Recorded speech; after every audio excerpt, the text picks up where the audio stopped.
Do you have a child you suspect might be using alcohol excessively? They don't announce their alcohol use or addiction, but there are signs that are fairly consistent.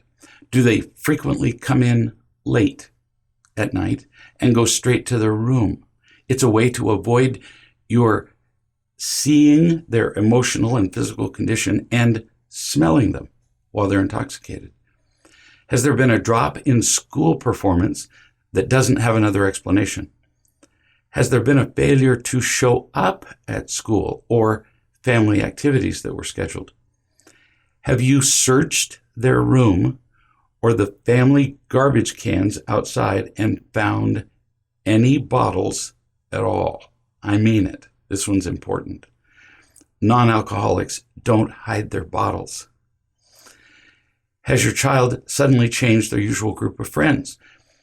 Do you confirm with other people that your child was actually at an activity that he claims to have attended? That's an important question. It's an important thing for you to do. It's a little difficult in the beginning. Lying about where they are is a strong sign of drinking. Has there been a change in personal hygiene or concern for personal appearance? Has there been a change in overall attitude? Have they become more difficult, sulky? If any of this is happening, there is reason to do some of the investigating I just mentioned, and even more. An innocent drink, and I have regrettably seen this personally, turns into a fatal driving accident in minutes.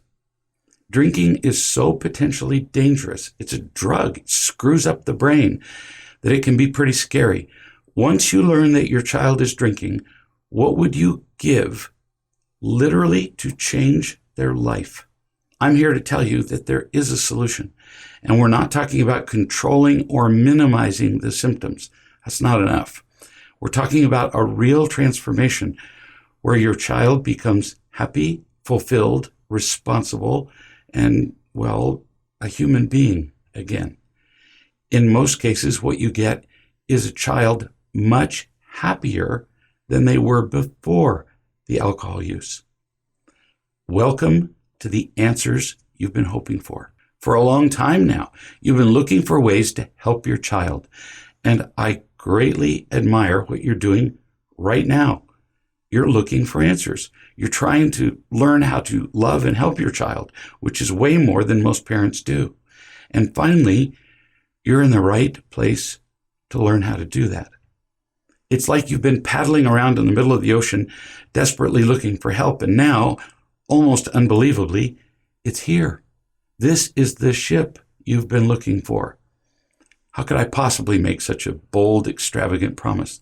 Because I know how to teach parents how to help their children be happy and therefore have no need to drink. What I teach has been used by uncounted thousands of parents, and it works consistently. I'm not trying to sell you on something here that we're going to do. You don't have to wait. You're seeing it now. The training begins right now. In the next few seconds, I'll be teaching you things about your children and yourselves that you've never known. What a relief to know that right now you're exactly where you've wanted to be. You can learn what you need to learn. Finally, you can feel encouraged. You can feel hope. You can help your child, and I'm going to help you do that. You wouldn't be here unless two things were true.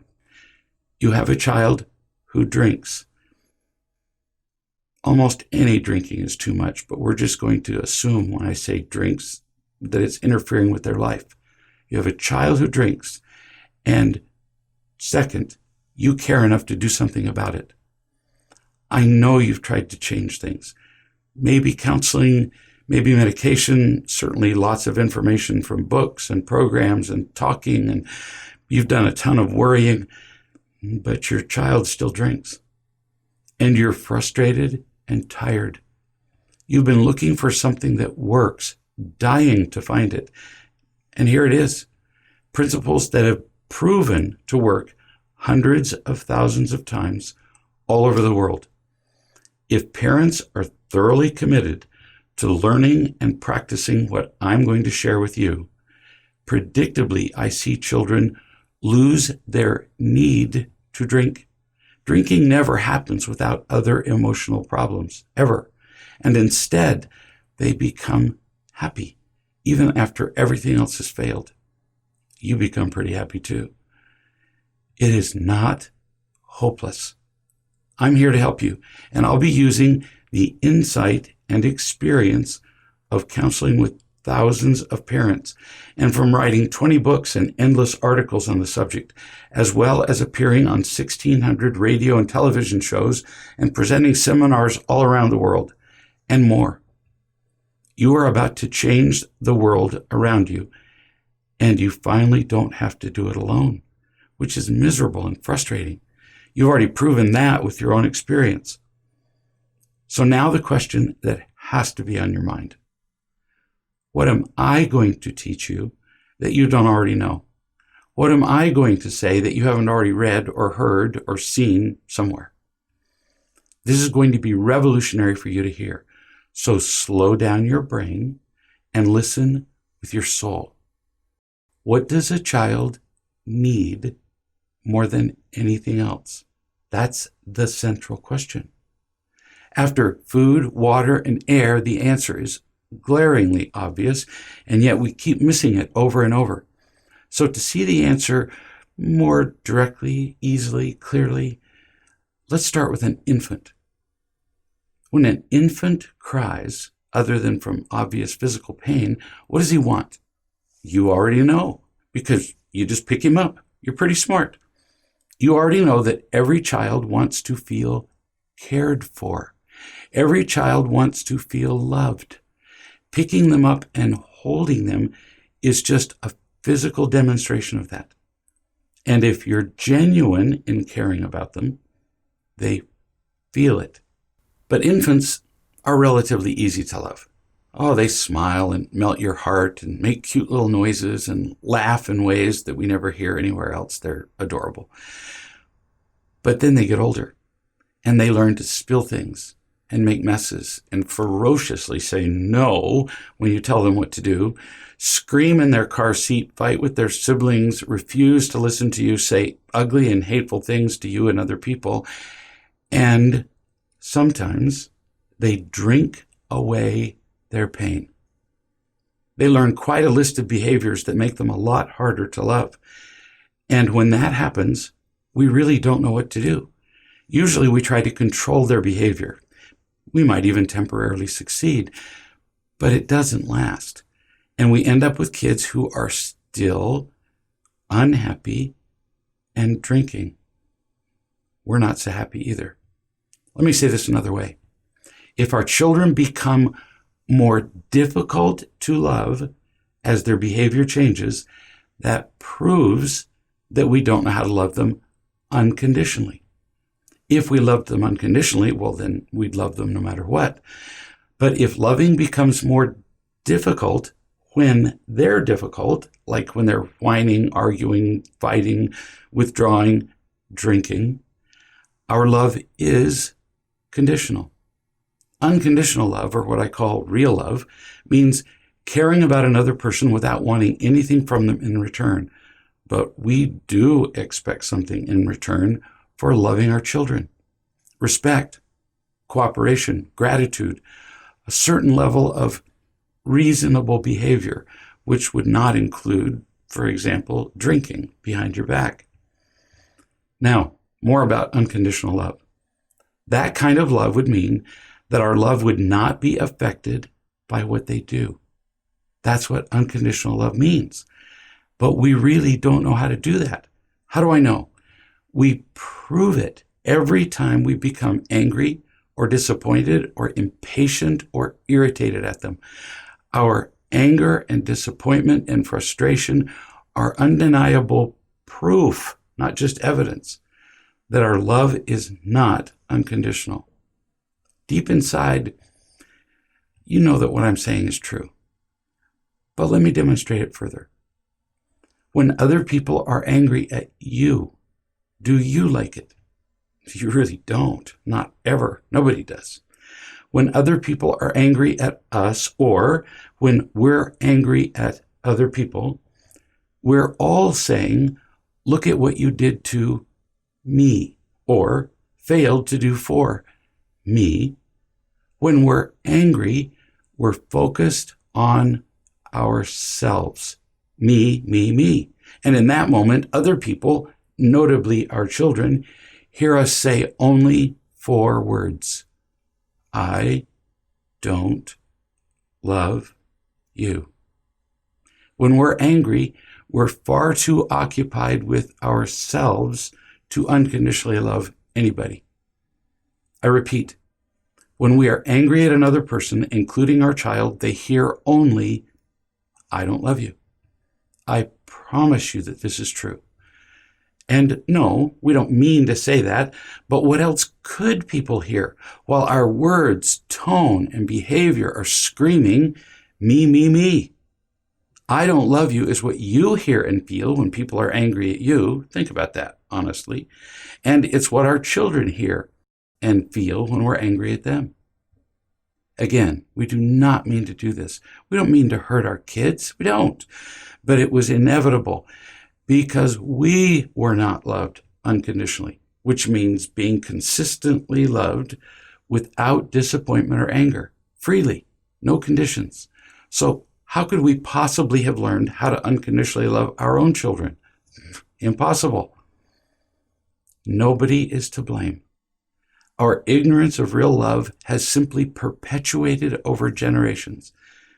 We don't know how to love unconditionally because we've never seen it or felt it with any consistency. For emphasis, I'm going to say all this in a slightly different way. When children are drinking, it is always a reaction to the pain of them not feeling loved unconditionally. Loved with no disappointment, irritation, frustration, or anger. This could sound discouraging, even a little bleak. Well, overall it is bleak. Look at the world, how it's doing. Look at the utter obsession with things that are distractions from our pain, from our not feeling loved, like endless entertainment, addiction to electronics, anger, controlling people, drugs, alcohol, sex, and on and on. There is the proof that overall we do not know how to love people unconditionally. If we did, and I speak here with vast experience, those behaviors I just listed would not exist. I've been teaching unconditional love now for so many years to so many parents that I can tell you this with complete certainty.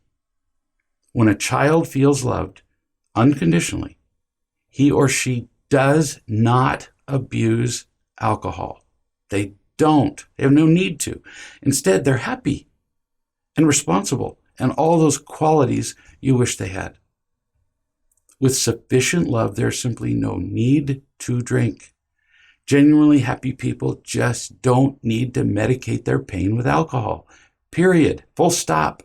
It seems almost like this statement is too broad, too much. It's not. So that is what I'll be teaching you. How to love your children unconditionally, which then gives them a reason to listen to you. How many times have you wondered in your head, why does this kid not listen to a word that I'm saying? Well, there's an answer to that, and here it is. Because when you're irritated, as I just simulated, your child hears only, I don't love you. And that is so devastating that he or she hears none of the rest of the content of what you say. If you do love them unconditionally, they can hear you. They can hear what you're really saying because they're not distracted by their fear, not blinded and deafened by the I don't love you message. Then it becomes possible for you to teach them anything, like how to be loving and responsible themselves. And if they have that powerful trifecta, if they feel loved and they are loving and responsible, they are guaranteed to be happy, which is the ultimate goal for any parent or, frankly, any person. Your children can learn that being happy, feels way better than the sensation of being intoxicated, way better than the sensation of simply treating their pain. They choose happy. Take my hand, and we'll talk about what you can do and how I will support you. It will almost be like starting over as a parent. You're going to learn how to be a real parent, and your child will learn the lessons of life that will benefit him or her for the rest of their lives. If you implement what you learn here, and you do it consistently, you simply will not believe the differences that you'll see in your child. Well, and in you, and in your family. Imagine this: no more drinking, or lying, or withdrawal from the family, or loss of interest in everything. No more tension in the family. It's astonishing to see and to feel. Our children are not defective. They're not bad. We're not either. We just have not known how to love and teach them. What we're doing now with our kids is just not working. Loving and teaching them does. Rarely is it too late to change whatever unproductive behaviors you're dealing with. Not if you're really willing to learn and to apply these principles to the interactions with your child. I promise you, learning how to be a real parent is so worth it. We're about to learn how to eliminate the behaviors in your children that are hurting them and making you crazy. Really. I make you another promise. Learning to be a loving, effective parent is easier than everything else you've done as a parent. We're really going to get into this. This is not a casual effort. We're not looking to make your children more manageable, like they were objects. That's not even close to being enough. Our mission is to help you to become a powerful and effective parent, and to help your child to feel loved and to be loving, responsible, and genuinely happy. It's a transformation, not a modification. If you are truly committed to learning how to parent, I'm fully committed to teach you, and will bring resources to the table you never thought about. The rewards are spectacular, as we've seen in uncounted thousands of families. There is not a single thing you will ever do that will ring through the ages more powerfully than being a loving and effective parent. You can do this. So let's learn some more. Let's get started. Click the button below. It's free to begin transforming your life as a ridiculously effective parent.